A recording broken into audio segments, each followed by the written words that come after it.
We're here with Jonathan Waxman, one of the most famous chefs in the entire country. And he's got a lot of the produce that we see, that we featured on the Gemini blog, Harry's Berries, and It's all Harry's Berries. everything. Tell me.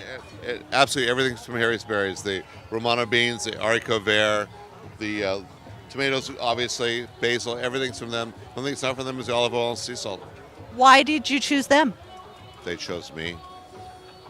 It's not a bad thing. I like being courted like that. Honestly, Santa Monica Market to me is a remarkable institution, and they're the cornerstone of the market. They are. And how do the farmers markets here, like the Santa Monica one, compare to those in New York? The markets are incredibly different.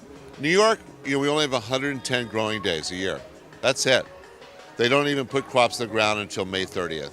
So that's just a huge difference. Secondarily, the things that are grown there in New York are a lot more traditional.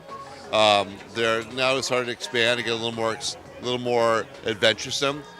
Santa Monica is much more diverse. 8 kinds of raspberries, 8 kinds of basil. There's a lot more diversity, and also you get things almost year round, which is really crazy. We talk a lot about farmers markets. That's pretty much what our blog is about. How often do you go, and what are some of your favorite ones, and which ones do you go to for what things?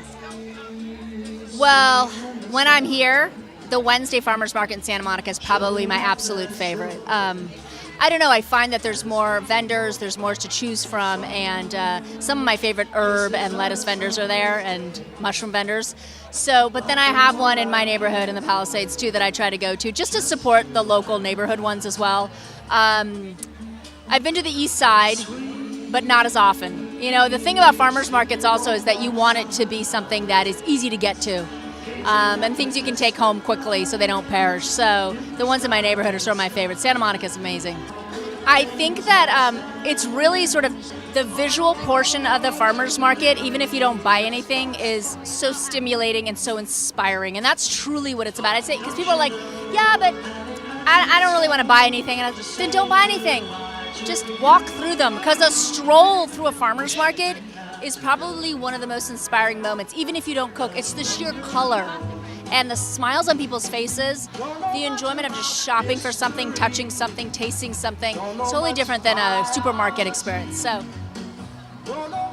it takes a moment to stroll down and no pressure to buy. Even something like this, no pressure to eat anything.